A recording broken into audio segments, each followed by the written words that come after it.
நற்செய்தி வாசகம். யோவான் எழுதிய நற்செய்தி 18ஆம் அதிகாரம் இறைவசனம் 1 19ஆம் அதிகாரம் 42 முடிய வசனங்கள். இவற்றை கூறிய பின் இயேசு தம் சீடர்களோடு கெதிரோன் என்னும் நீரோடையை கடந்து சென்றார். அங்கே ஒரு தோட்டம் இருந்தது. தம் சீடர்களோடு இயேசு அதில் நுழைந்தார்.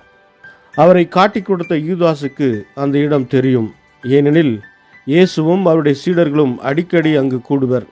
படைப்பிரிவினரையும் தலைமை குருக்களும் பரிசெயரும் அனுப்பிய காவலர்களையும் கூட்டிக் கொண்டு யூதாசு விளக்குகளோடும் பந்தங்களோடும் படைக்கலன்களோடும் அங்கே வந்தான். தமக்கு நிகழப்போகிற அனைத்தையும் இயேசு அறிந்து அவர்கள் முன் சென்று, யாரை தேடுகிறீர்கள் என்று கேட்டார். அவர்கள் மறுமொழியாக, நாசரேத்து இயேசுவை தேடுகிறோம் என்றார்கள். இயேசு, நான் தான் என்றார். அவரை காட்டிக் கொடுத்த யூதாசும் அவர்களோடு நின்று கொண்டிருந்தான். நான் தான் என்று இயேசு அவர்களிடம் சொன்னதும் அவர்கள் பின்வாங்கி தரையில் விழுந்தார்கள். யாரை தேடுகிறீர்கள் என்று இயேசு மீண்டும் அவர்களை கேட்டார். அவர்கள், நாசரேத்து இயேசுவை தேடுகிறோம் என்றார்கள். இயேசு அவர்களை பார்த்து, நான் தான் என்று உங்களிடம் சொன்னேனே, நீங்கள் என்னை தேடுகிறீர்கள் என்றால் இவர்களை போகவிடுங்கள் என்றார். நீர் என்னிடம் ஒப்படைத்தவர்களுள் எவரையும் நான் இழந்துவிடவில்லை என்று அவரே கூறியிருந்தது இவ்வாறு நிறைவேறியது. சீமோன் பேதுருவிடம் ஒரு வாள் இருந்தது. அவர் அதை உருவி தலைமை குருவின் பணியாளரை தாக்கி அவரது வலக்காதை வெட்டினார். அப்பணியாளரின் பெயர் மால்கு. இயேசு பேதுருவிடம், வாளை உரையில் போடு. தந்தை எனக்கு அளித்த துன்பக் கிண்ணத்திலிருந்து நான் குடிக்காமல் இருப்பேனோ என்றார். படைப்பிரிவினரும் 1000 தலைவரும் யூதர்களின் காவலர்களும் இயேசுவை பிடித்து கட்டி முதலில் அவரை அன்னாவிடம் கொண்டு சென்றார்கள். ஏனெனில் அந்த ஆண்டின் தலைமை குருவாய் இருந்த கயபாவுக்கு அவர் மாமனார். இந்த கயபாதான் மக்களுக்காக ஒருவர் மட்டும் இறப்பது நல்லது என்று யூதர்களுக்கு ஆலோசனை கூறியவர். சீமோன் பேதுருவும் மற்றொரு சீடரும் இயேசுவை பின்தொடர்ந்து வந்தனர். அந்த சீடர் தலைமை குருவுக்கு அறிமுகமானவர். ஆகவே இயேசுவுடன் தலைமை குருவின் மாளிகை முற்றத்தில் நுழைந்தார். பேதுரு வெளியே வாயில் அருகே நின்று கொண்டிருந்தார். அப்போது தலைமை குருவுக்கு அறிமுகமாயிருந்த அந்த சீடர் வெளியே வந்து வாயில் காவலரிடம் சொல்லி பேதுருவை உள்ளே கூட்டிச் சென்றார். வாயில் காவல் செய்த அப்பணிப்பெண் பேதுருவிடம், நீயும் இம்மனிதருடைய சீடரில் ஒருவன் தானே என்று கேட்டார். பேதுரு இல்லை என்றார். அப்போது குளிராயிருந்ததால் பணியாளர்களும் காவலர்களும் கரியினால் தீமுட்டி அங்கே நின்று குளிர் காய்ந்து கொண்டிருந்தார்கள். பேதுருவும் சென்று அவர்களோடு நின்று குளிர் காய்ந்து கொண்டிருந்தார். தலைமை குரு இயேசுவின் சீடர்களை பற்றியும் அவருடைய போதனையை பற்றியும் அவரிடம் கேட்டார். இயேசு அவரை பார்த்து, நான் உலகறிய வெளிப்படையாய் பேசினேன். யூதர் அனைவரும் கூடி வரும் தொழுகை கூடங்களிலும் கோவில்களிலும் தான் எப்போதும் கற்பித்து வந்தேன். நான் மறைவாக எதையும் பேசியதில்லை. ஏன் என்னிடம் கேட்கிறீர்? நான் பேசியதை கேட்டுக்கொண்டிருந்தவர்களிடம் கேட்டு பாரும். நான் என்ன சொன்னேன் என அவர்களுக்கு தெரியுமே என்றார். அவர் இப்படி சொன்னதால் அங்கு நின்று கொண்டிருந்த காவலருள் ஒருவர், தலைமை குருவுக்கு இப்படியா பதில் கூறுகிறாய் என்று சொல்லி இயேசுவின் கன்னத்தில் அறைந்தார். இயேசு அவரிடம், நான் தவறாக பேசியிருந்தால் தவறு என்னவென்று காட்டும். சரியாக பேசியிருந்தால் ஏன் என்னை அடிக்கிறீர் என்று கேட்டார். அதன் பின் அண்ணா அவரை கட்டப்பட்ட நிலையில் தலைமை குரு கயபாவிடம் அனுப்பினார். சீமோன் பேதுரு அங்கு நின்று குளிர் காய்ந்து கொண்டிருந்தார்.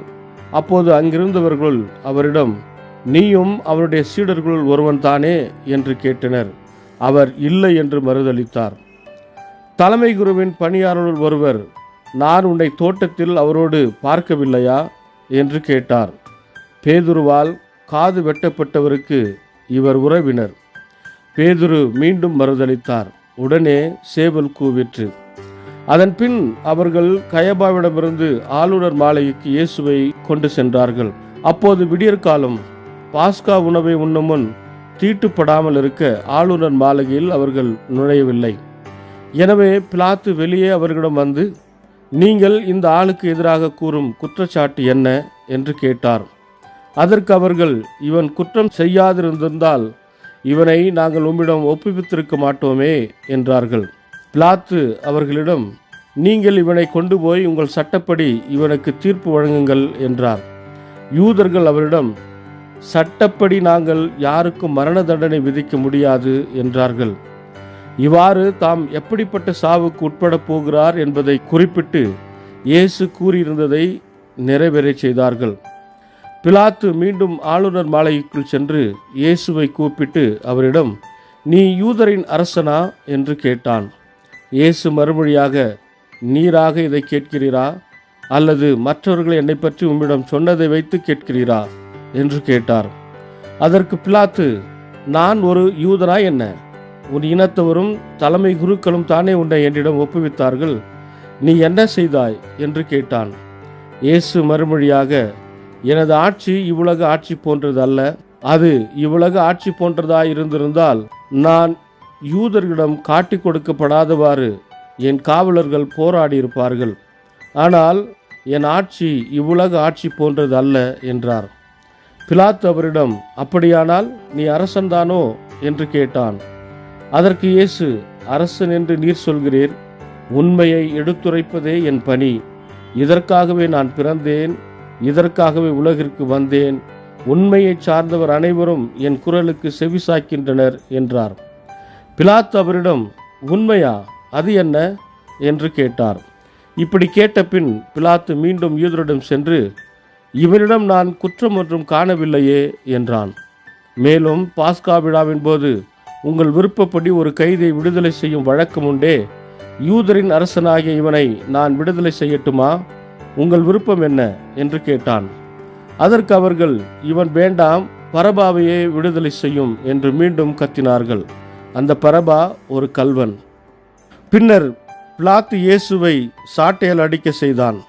வீரர்கள் ஒரு முள்முடி பின்னி அவர் தலையின் மேல் வைத்து செந்நிற மேலுடையை அவருக்கு அணிவித்தார்கள். அவரிடம் வந்து, யூதரின் அரசே வாழ்க என்று சொல்லி அவருடைய கன்னத்தில் அறைந்தார்கள். பிலாத்து மீண்டும் வெளியே வந்து அவர்களிடம், அவனை நான் உங்கள் முன் வெளியே கூட்டி வருகிறேன், பாருங்கள். அவனிடம் நான் குற்றம் ஒன்றும் காணவில்லை என்பதை அறிந்து கொள்ளுங்கள் என்றான். இயேசு முள்முடி செந்நிற மேலுடை அணிந்தவராய் வெளியே வந்தார். பிலாத்து அவர்களிடம், இதோ மனிதன் என்றார். அவரை கண்டதும் தலைமை குருக்களும் காவலர்களும், சிலுவையில் அறையும், சிலுவையில் அறையும் என்று கத்தினார்கள். பிலாத்து அவர்களிடம், நீங்களே இவனை கொண்டு போய் சிலுவையில் அறையுங்கள். இவரிடம் குற்றம் இருப்பதாக எனக்கு தெரியவில்லை என்றான். யூதர்கள் அவரை பார்த்து, எங்களுக்கு ஒரு சட்டம் உண்டு, அச்சட்டத்தின்படி இவன் சாக வேண்டும், ஏனெனில் இவன் தன்னையே இறைமகன் என உரிமை கொண்டாடுகிறான் என்றனர். பிலாத்து இதை கேட்டதும் இன்னும் மிகுதியாக அஞ்சினான். அவன் மீண்டும் ஆளுநர் மாளிகைக்குள் சென்று இயேசுவிடம், நீ எங்கிருந்து வந்தவன் என்று கேட்டான். ஆனால் இயேசு அவனுக்கு பதில் கூறவில்லை. அப்போது பிலாத்து, என்னோடு பேச மாட்டாயா? உன்னை விடுதலை செய்யவும் எனக்கு அதிகாரம் உண்டு, உன்னை சிலுவையில் அறையவும் எனக்கு அதிகாரம் உண்டு என்பது உனக்கு தெரியாதா என்றான். இயேசு மறுமொழியாக, மேலிருந்து அருளப்படாவிடில் உமக்கு என்மேல் எந்த அதிகாரமும் இராது. ஆகவே என்னை உம்மிடம் ஒப்படைத்தவன்தான் பெரும் பாவம் செய்தவன் என்றார். அது முதல் பிலாத்து அவரை விடுவிக்க வழி தேடினான். ஆனால் யூதர்கள், நீர் இவனை விடுவித்தால் சீசருடைய நண்பராய் இருக்க முடியாது, தம்மையே அரசராக்கி கொள்ளும் எவரும் சீசருக்கு எதிரி என்றார்கள். இவ்வார்த்தைகளை கேட்டதும் பிலாத்து இயேசுவை வெளியே கூட்டி வந்தான். கல்தலம் என்னும் இடத்தில் இருந்த நடுவர் இறக்கை மீது அமர்ந்தான். அந்த இடத்திற்கு எபிரேய மொழியில் கபதா என்பது பெயர். அன்று பாஸ்கா விழாவுக்கு ஏற்பாடு செய்யும் நாள், ஏறக்குறைய நண்பகல் வேளை. பிலாத்து யூதர்களிடம், இதோ உங்கள் அரசன் என்றான். அவர்கள், ஒழிக ஒழிக, அவனை சிலுவையில் அறையும் என்று கத்தினார்கள். பிலாத்து அவர்களிடம், உங்கள் அரசனை நான் சிலுவையில் அறைய வேண்டும் என்கிறீர்களா என்று கேட்டான். அதற்கு தலைமை குருக்கள், எங்களுக்கு சீசரை தவிர வேறு அரசர் இல்லை என்றார்கள். அப்போது பிலாத்து அவரை சிலுவையில் அறையுமாறு அவரிடம் ஒப்புவித்தான். அவர்கள் இயேசுவை தம் பொறுப்பில் ஏற்றுக்கொண்டார்கள். இயேசு சிலுவையை தாமே சுமந்து கொண்டு மண்டை ஓட்டு இடம் என்னும் இடத்திற்கு சென்றார். அதற்கு எபிரேய மொழியில் கொல்கொதா என்பது பெயர். அங்கே அவர்கள் இயேசுவையும் அவரோடு வேறு இருவரையும் சிலுவையில் அறைந்தார்கள்.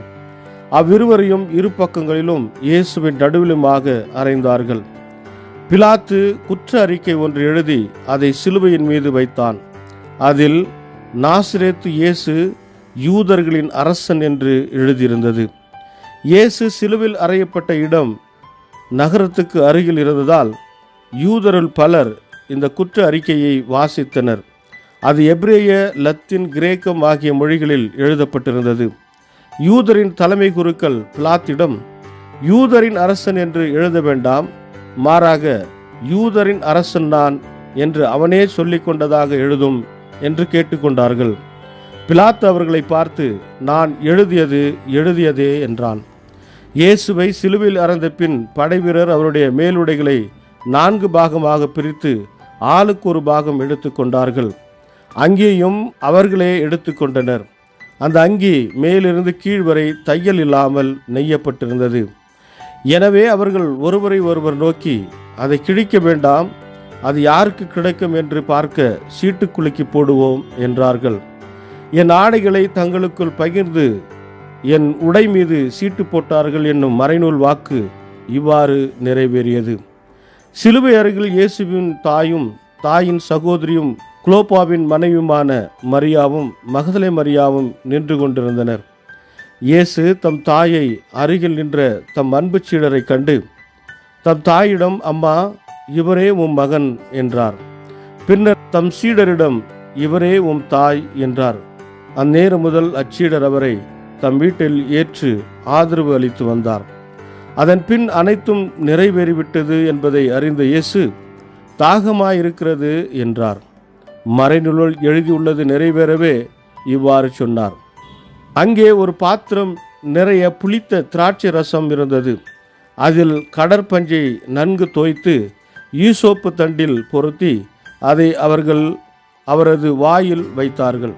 அந்த ரசத்தை குடித்ததும் இயேசு, எல்லாம் நிறைவேறிற்று என்று கூறி தலை சாய்த்து ஆவியை ஒப்படைத்தார்.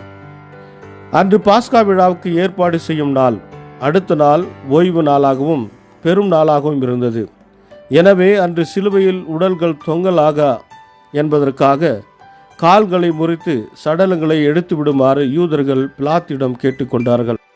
ஆகவே படை வீரர் வந்து இயேசுவோடு சிலுவையில் அறையப்பட்டிருந்தவர்கள் ஒருவனுடைய கால்களை முதலில் முறித்தார்கள். பின்னர் மற்றவனுடைய கால்களையும் முறித்தார்கள்.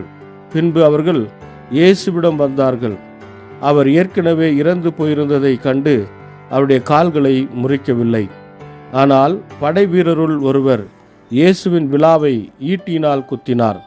உடனே இரத்தமும் தண்ணீரும் வடிந்தன. இதில் நேரில் கண்டவரே இதற்கு சாட்சி. அவரது சான்று உண்மையானதே. அவர் உண்மையையே கூறுகிறார் என்பது அவருக்கு தெரியும். நீங்களும் நம்ப வேண்டும் என்பதற்காகவே அவர் இதை கூறுகிறார். எந்த எலும்பும் முறிபடாது என்னும் மறைநூல் வாக்கு இவ்வாறு நிறைவேறியது. மேலும் தாங்கள் ஊடுருவ குத்தியவரை உற்று நோக்குவார்கள் என்றும் மறைநூல் கூறுகிறது. அரிமத்தியா ஊரைச் சேர்ந்த யோசேப்பு என்பவர் இயேசுவின் சீடருள் ஒருவர். யூதருக்கு அஞ்சியதால் தம்மை சீடர் என்று வெளிப்படையாக காட்டிக்கொள்ளாதவர். அவர் இயேசுவின் உடலை எடுத்து கொண்டு போக பிலாத்திடம் அனுமதி கேட்டார். பிலாத்தும் அனுமதி கொடுத்தான். யோசேப்பு வந்து இயேசுவின் சடலத்தை எடுத்து கொண்டு போனார். முன்பு ஒருமுறை இரவில் இயேசுவிடம் வந்த நிக்கதேம் என்பவரும் அங்கு வந்து சேர்ந்தார். அவர் வெள்ளை போலவும் சந்தனத்தூளும் கலந்த ஏறக்குறைய 30 கிலோகிராம் கொண்டு வந்தார்.